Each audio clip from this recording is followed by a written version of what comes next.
길을 걷다 보면 정말 신기할 정도로 자주 눈에 띄는 신발이 있잖아요. 아, 뭔지 알 것 같아요. 네, 바로 그 구멍 숭숭 뚫린 독특한 디자인의 크록스요. 그렇죠. 한때는 뭐 패션 테러 아이템이다 이런 오명까지 썼다가 어느새 우리 일상에서 그냥 편안함의 상징이 됐죠. 맞아요. 그런데 재밌는 건 요즘 다들 인공지능이나 뭐 전기체 같은 화려한 성장주에만 열광하잖아요. 네, 그렇죠. 근데 정작 이 친숙하고 어찌 보면 좀 투박해 보이는 신발 브랜드가 투자 세계에서는 아주 흥미로운 논쟁의 중심에 서 있다는 겁니다. 어떤 사람들은 절대 망하지 않을 가치주다. 또 다른 사람들은 아니다. 한물간 유행의 끝물이다. 이렇게요. 바로 그거죠. 바로 그 지점이 오늘 우리가 깊게 파고들 주제입니다. 최근 크록스가 겪고 있는 어려움, 또 주가 하락이 진짜 원인은 뭔지. 그리고 그럼에도 불구하고 왜 어떤 투자자들은 지금이 오히려 기회라고 말하는지. 네, 2026년을 내다보는 최고의 투자 기회일 수 있다는 그 주장의 속내를 한번 샅샅이 들여다보겠습니다. 좋습니다. 단순히 뭐 신발이 잘 팔린다 안 팔린다 이 차원을 넘어서요. 크록스라는 기업이 가진 본질적인 힘 그리고 또 당면한 위험 요인을 균형 있게 분석해보는 거죠. 과연 시장의 이 비관적인 평가가 합리적인지 아니면 그 안에 기회가 숨어 있는지. 네, 그 핵심을 짚어보는 시간이 될 겁니다. 자, 그럼 먼저 좀 냉정한 현실부터 짚고 넘어가야 할 것 같아요. 크록스가 최근 힘든 시기를 보내고 있다는 건 부인할 수 없는 사실 같거든요. 네, 숫자들이 명확하게 보여주고 있죠. 지난 분기 매출이 전년 대비 3% 감소했다고요. 3% 감소 자체만 보면 뭐 그럴 수도 있지 싶지만 사실 문제는 그 내용입니다. 내용이요. 네, 특히 크록스가 25억 달러라는 정말 거금을 들여서 야심차게 인수한 브랜드가 있거든요. 아, 헤이드루드 말씀이시군요. 맞습니다. 그 헤이드루드 브랜드의 매출이 무려 22%나 급감한 게 아주 뼈아픈 대목이죠. 잠시만요. 22%요? 헤이드루드.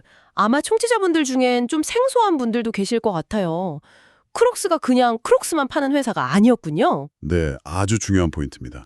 25억 달러면 정말 큰 돈인데 도대체 어떤 브랜드길래 이렇게 전체 실적을 끌어내리고 있는 건가요? 헤이드루드는 굉장히 가볍고 편안한 캔버스와 스타일의 신발을 만드는 브랜드예요. 아, 크록스 입장에서는 자신들의 주력인 그 클로거 형태에서 벗어나서 사업을 다각화하려는 굉장히 전략적인 인수였던 거죠. 편안함이라는 공중분모를 보고 그렇죠. 완벽한 짝이라고 생각했던 겁니다. 전략 자체는 그럴듯하게 들리는데요. 그런데 왜 이렇게 상황이 안 좋아진 거죠?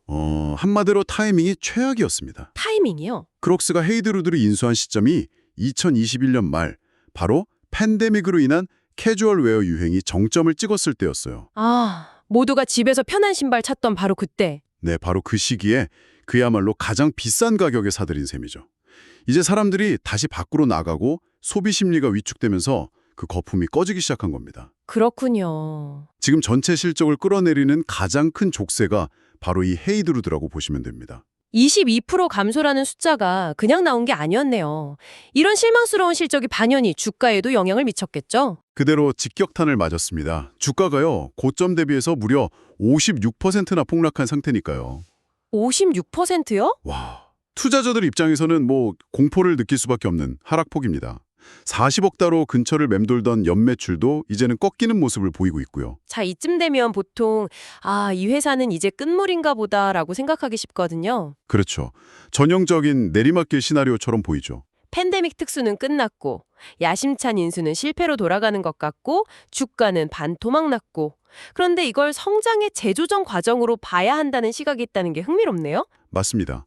사실 팬데믹 기간 동안의 크록스 성장은 비정상적일 정도로 폭발적이었어요. 영원히 그럴 순 없겠죠. 그럼요.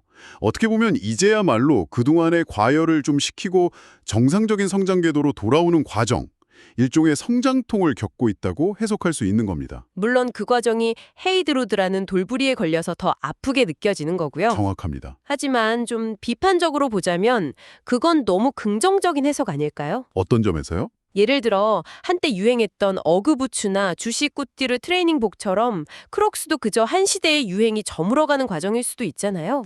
그럴 수 있죠. 이게 단순한 재조정이 아니라 쇠퇴의 시작이라는 걸 어떻게 구분할 수 있을까요? 바로 그 질문이 이 투자의 핵심입니다. 그리고 그 답을 찾기 위해서 시선을 북미 시장 밖으로 한번 돌려볼 필요가 있습니다. 북미 밖으로요? 네, 지금 북미에서는 헤이드루드 때문에 골머리를 앓고 있지만 지도를 넓혀서 보면 완전히 다른 이야기가 펼쳐지고 있거든요.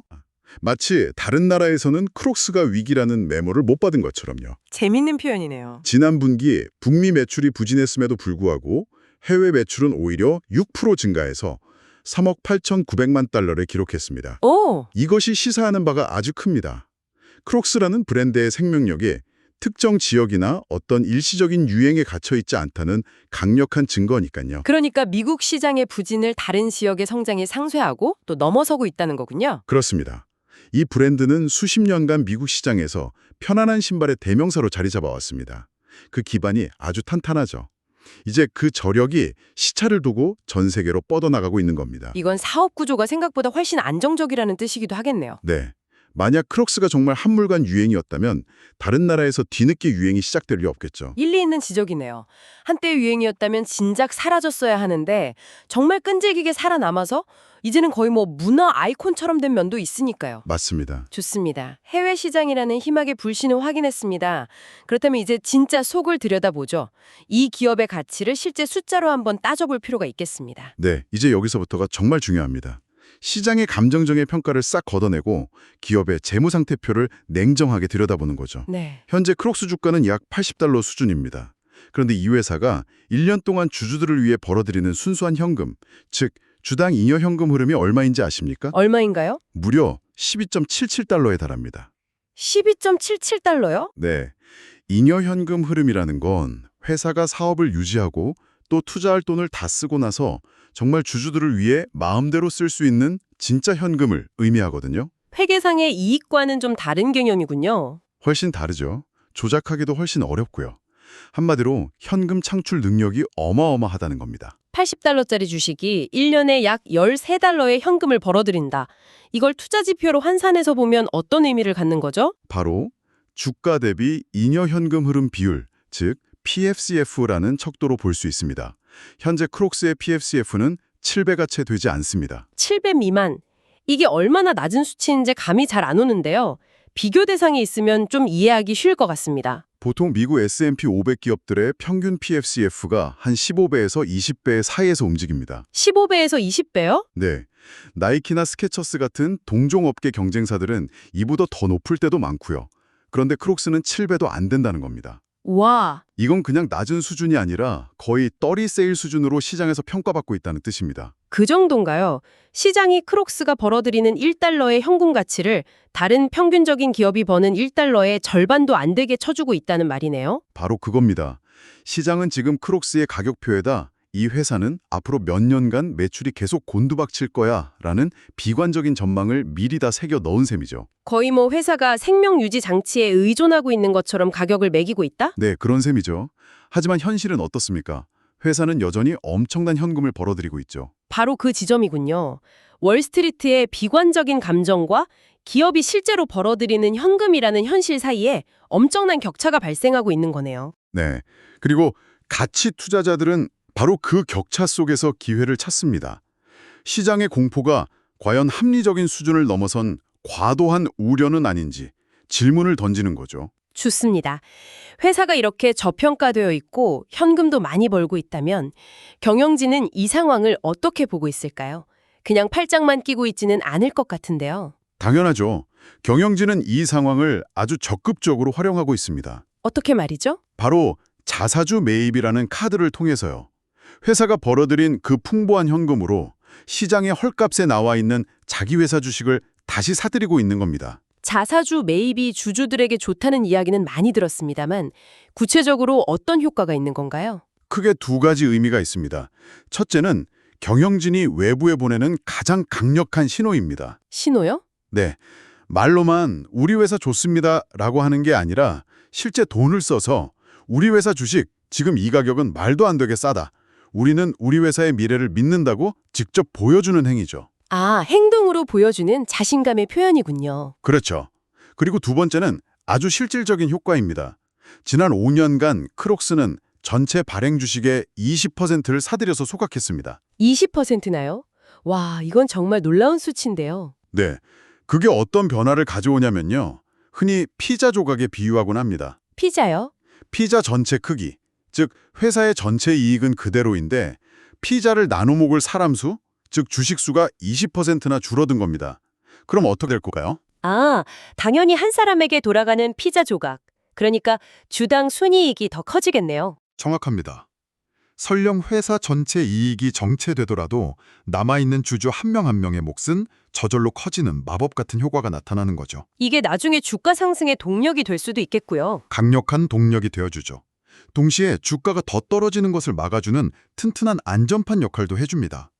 회사가 꾸준히 주식을 사들이고 있으니 주가가 하락할 때마다 강력한 매수세가 받쳐주는 셈이니까요. 그렇군요.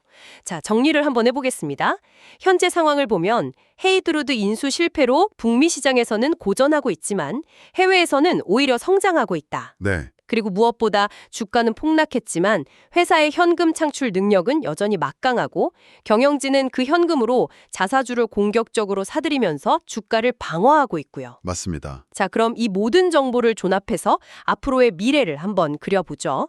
두 가지 시나리오로 나눠볼 수 있을 것 같습니다. 네, 최상의 시나리오와 최악의 시나리오를 가정해보는 것이 좋겠습니다. 먼저 가장 긍정적인 시나리오부터 이야기해볼까요? 최상의 시나리오는 이렇습니다. 골칫거리였던 헤이드루드의 실적이 이제 바닥을 찍고 안정화되고 꾸준한 해외 시장 성장이 전체 실적을 다시 성장 궤도로 올려놓는 겁니다. 그렇게 되면 시장의 평가가 달라지겠군요. 그렇죠. 시장은 우리가 크록스를 너무 비관적으로 봤구나 하고 이 기업의 가치를 재평가하기 시작하겠죠. 그렇게 되면 아까 말씀하신 그 30세일 수준의 PFCF 비율이 다시 정상 수준으로 회복되겠군요. 맞습니다. 현재 700 미만인 PFCF 비율이 시장 평균인 15배 수준까지만 회복되어도 주가는 지금보다 2배 이상 상승할 잠재력을 가지고 있습니다. 시장의 비관론이 거치고 기업의 실제 현금 창출 능력이 다시 주목받게 되는 순간이 오는 거군요. 바로 그 순간이죠. 상상만 해도 짜릿한 시나리오네요. 그럼 반대로 최악의 시나리오는 어떤 모습일까요? 만약 이 회복이 일어나지 않고 계속 구진하다면요? 만약 성장이 계속 부진하고 지금의 어려운 상황이 이어진다고 가정해보죠. 네.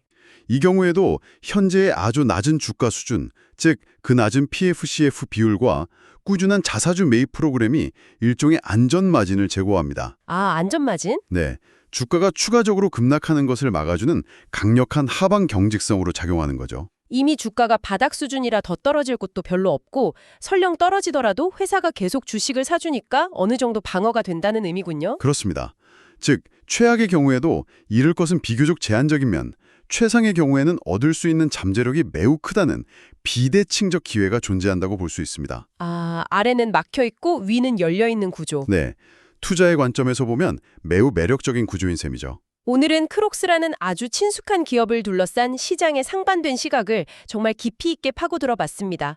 단기적인 매출 부진, 또 실패한 인수합병이라는 먹구름이 있었죠. 네, 분명한 위기였죠. 그런데 그 뒤에 가려져 있던 해외 시장에서의 성장 가능성, 그리고 무엇보다 현재 주가가 기업의 실제 현금 창출 능력에 비해 현저히 낮게 평가되어 있다는 사실을 확인했네요. 여기에 더해서 정영진의 공격적인 자사주 매입은 투자자에게 훌륭한 안전마진을 제공하면서 잠재적인 상승 기회를 더욱 돋보이게 만들고 있습니다. 시장의 공포가 극에 달했을 때 오히려 한 발짝 물러나서 냉정하게 기업의 본질적인 가치를 들여다보는 것이 왜 중요한지를 잘 보여주는 사례 같습니다. 네, 저도 그렇게 생각합니다. 오늘 분석은 크록스의 재무적인 측면과 투자 관점에 집중했지만 사실 이건 우리에게 더 근본적인 질문을 던지는 것 같아요.